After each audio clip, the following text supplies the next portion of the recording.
Hi, my name is Jesse Anderson. In this video, I'm going to be talking about broker routing in Apache Pulsar and Apache Kafka. Now, this may sound like an esoteric topic. Let me tell you about why this is important. Broker routing is either going to enable or make more difficult certain use cases, where those use cases you'll have to use a bunch of workarounds in order to do that, or if you have broker routing, it will enable them. We also want to have our system work similar to what we want. Perhaps we have an existing data flow. We may want it to work similar to what we had before, and we don't want to have to make a bunch of changes. This broker routing is either going to enable or make that data flow much more difficult. Let's start with our itinerary for this video. To start off with, we're going to learn about how partitions work in both Apache Kafka and Apache Pulsar. Then we're going to learn how those partitions are consumed by the consumers. Then we'll talk about some use cases that, now that we've understood about partitions and how they're consumed, we'll learn how those use cases can either be enabled or if we're going to have to do workarounds in order to enable them. So let's start off by talking about how partitions work in Kafka. So we'll kind of divide our screen in half, with Kafka being up here on top and Pulsar being here on the bottom. Let's start by talking about how Kafka works with partitions. Well, first we have our producer. So all data starts with our producer.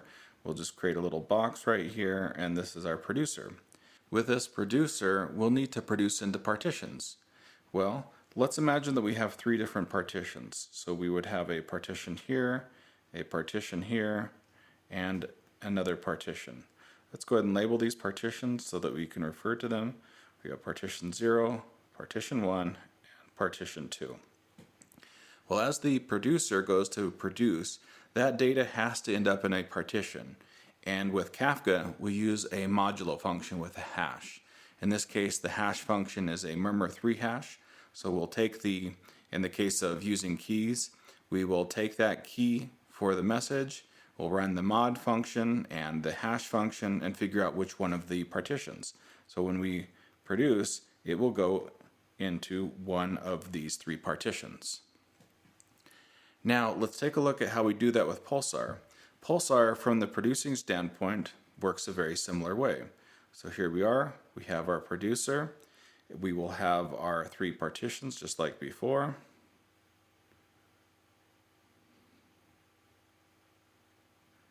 And we'll go ahead and label them partition 0, partition 1, and partition 2. So out of this, when we go to produce data with Apache Pulsar, works very similar way to Kafka. We will take a look at the key. We will run a hash function. In the case of Pulsar, it is a murmur3 hash 2.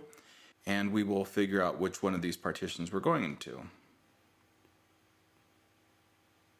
So we can see both systems work in a very similar way with their production.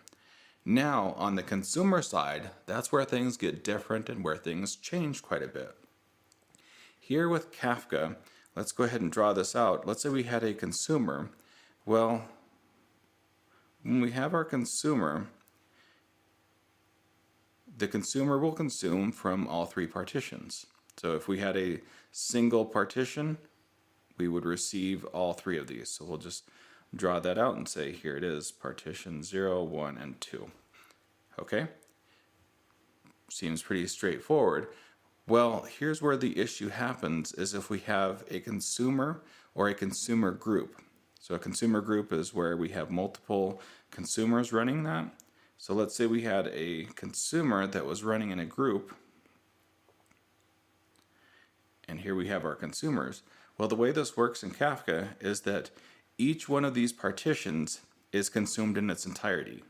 So here with this consumer, we would have partition 0 being consumed, and this consumer, we would have partitions 1 and 2. So let's go ahead and change our color, and we'll create another layer so that we can see what's happening here. In Kafka, data or messages never go outside of a partition. In other words, once it's been put once that message has been put into a partition by our producer, it never goes outside of that. So we have a high coupling or a strong coupling there. Data always goes into a partition and that the consumers just consume that partition. This will come into focus later as we start to see how Kafka handles some of the use cases we'll be talking about in a second. Now we can contrast that to Pulsar. Here with Pulsar we have our consumers, and just like with Kafka, when we have just a single consumer of data, we can get partitions 0, 1, and 2 there. But when we do a group of consumers, that's where things change and are different than with Kafka. So here we have that group. In Pulsar we call that a subscription. And here we have this subscription. Well, instead of data being heavily bound to just saying, here we have data coming into this single consumer and we never break out of that partition, well, with Pulsar, we're actually able to receive data from all 3 partitions, even in a group. So partition 0, 1, and 2. Well, this is a pretty interesting thing. Let's add a new layer and switch colors so that we can see what that looks like. Well, just like before, we have our data coming in from our producer and it's going into a partition. But what's happening here is that the broker routing is able to send data not just where it's coming in from a single partition. We can actually have our broker break this up. And the broker is responsible for sending data from all 3 partitions here to a single consumer. And just to be clear here, the data isn't sent twice when they're in the same subscription. However, the broker is able to load balance between them. We will actually break this data up. By having this ability, this broker routing ability that we see here, we're going to see how that manifests in these use cases as really interesting things that we can do. In Pulsar, we have, as I mentioned, those subscriptions. I'm going to briefly talk about 2 of those types of subscriptions here. So one of those subscriptions is what's called a round robin. I'm just going to abbreviate that as round robin. What happens there is, although the data is in a particular partition, as we see here, the broker routing will round robin the data between the consumers. So we will have some data go here, sometimes data will go here, then here, then here, then here. Typical round robin fashion. But that sort of subscription may not be applicable for all of our use cases. We may want data to go consistently to one of our consumers. And for that we have what's called a key shared subscription, where let's imagine that we have a key of Jesse and another key of Anderson. Well, what we may want is that all of the keys of Jesse to go to this consumer and all of the keys of Anderson to go to this consumer. Well, what we can do is, although Jesse and Anderson are in a single partition, the broker routing allows us to have data go to different consumers, even though they're in the same partition. Whereas, as we saw with Kafka, once data is in a partition, it just stays there. Now that you're understanding the consumption and the producing, you'll understand it even better as we start to apply this to some use cases. So let's go ahead and switch our color back, and we'll add a new layer. So now we're going to imagine a scenario where we wanted data to come in both an ordered and a round robin way. We may want data ordered because, let's say, some consumers need it in an ordered fashion, and we may need it round robin for other consumers of that same data. The example I've often seen here is with processing log entries. Some consumers of data are just looking for errors.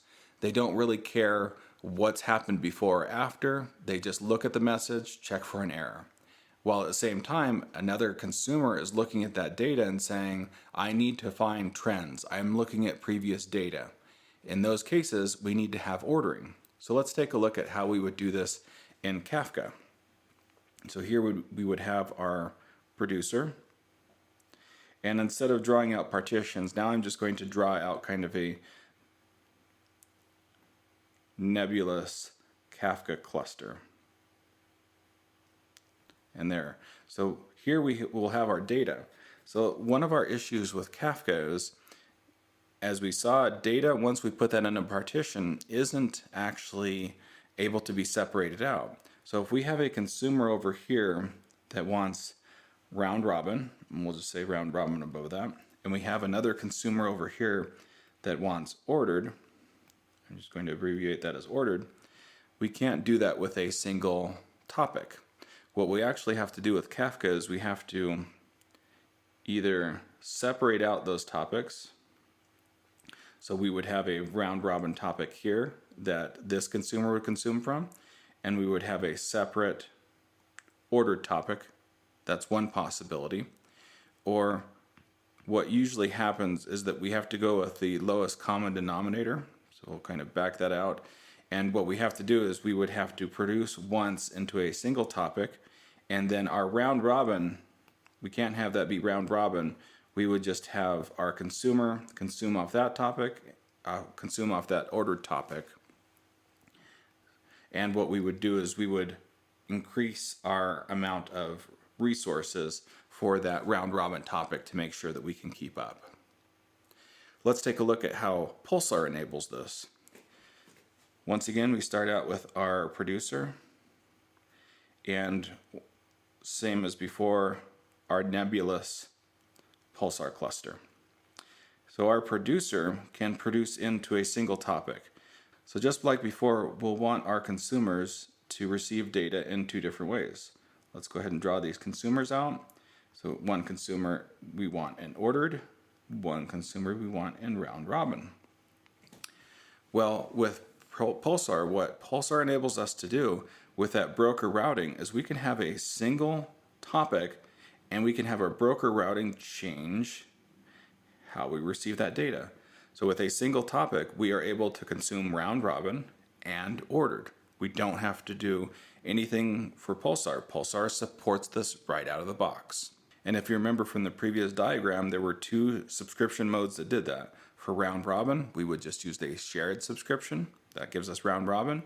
And for our ordered subscription, we just use a key shared subscription. And that's all we have to do. We can consume directly now. Now let's imagine a final use case.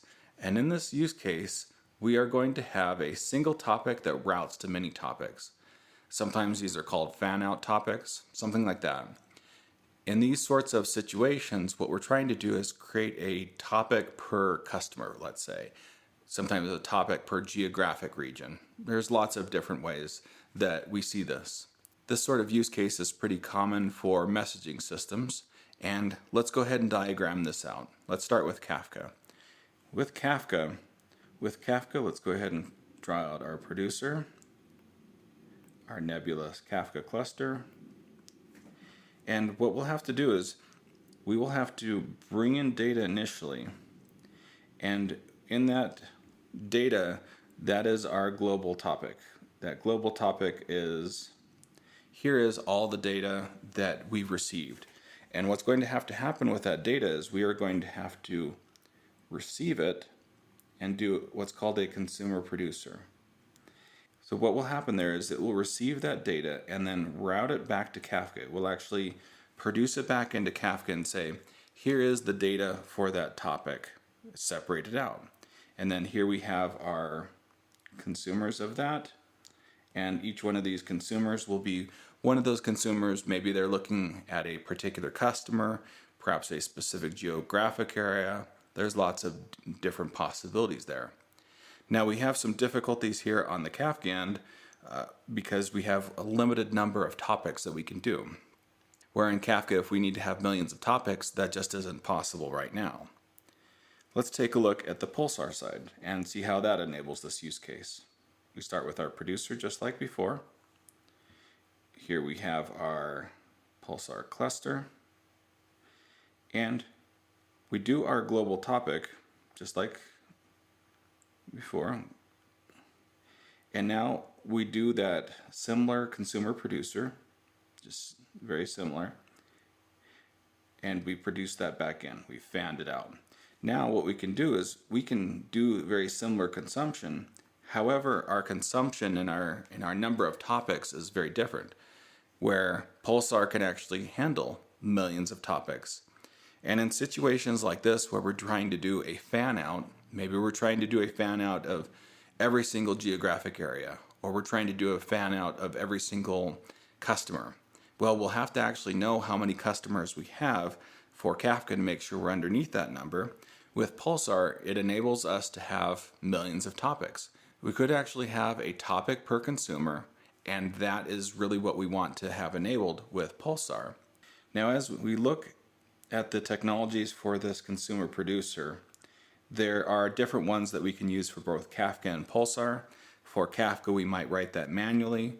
We might use Kafka streams, or if we wanted to go with a somewhat proprietary route, we could go with Confluence KSQL.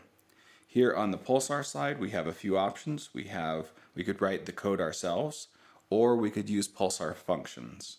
Now that you've understood a little bit about how Kafka and Pulsar work with their production and consumption of partitions, you can see how our choice of messaging technology really affects how we're able to do these use cases. With these use cases, we can really see how Pulsar enables these use cases and allows us to do exactly what we want. I hope this video helps you as you make your choice between these two technologies, and I wish you the best of luck as you make that choice.